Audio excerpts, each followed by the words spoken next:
Note the direction the sprinkler head is pointing. When you take this nozzle off, you have to put it on the new head. You'll need to dig down till you get to the crown with the little flutes on it. You'll need to take that off, and a lot of times these are below the ground level. You can use a tool to get a grip on this part and remove it. If the whole head comes out, that's not the end of the world.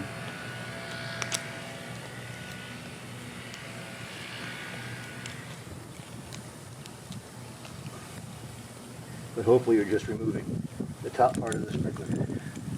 It's hard to tell until you've got the thing out.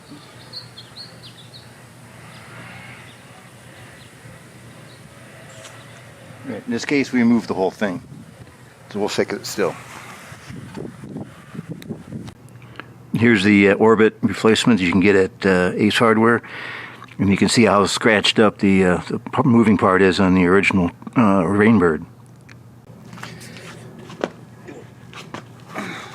So the first thing you need to do is take the top part off of the old sprinkler head. It just twists. There's mud everywhere normally.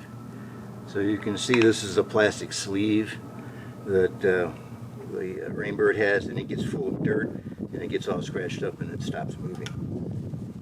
The orbit looks like it's made by the same company.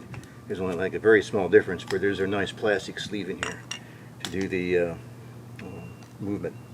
So what you need to do, sometimes this spring, if it's sprung like this, you need to hold it so it doesn't pop out, and you take the old sprinkler head out,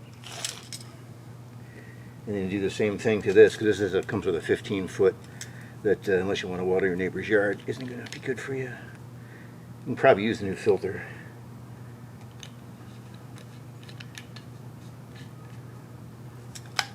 Alright, there's your blue original 10-footer, and you screw this guy back into here, and you're ready to go back in the ground. What I'm going to do is I'm going to put a 1-inch extension on here so this thing isn't as deep. As the years go by, the dirt builds up and these things start to shoot up from underground.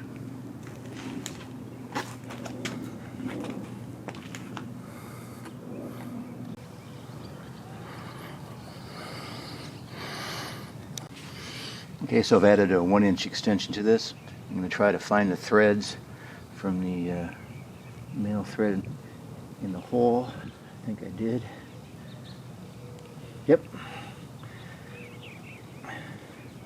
Turn it until it gets tight, and align the brace direction like it was originally, and you should be good to go. And you can see that this will go up fairly easily.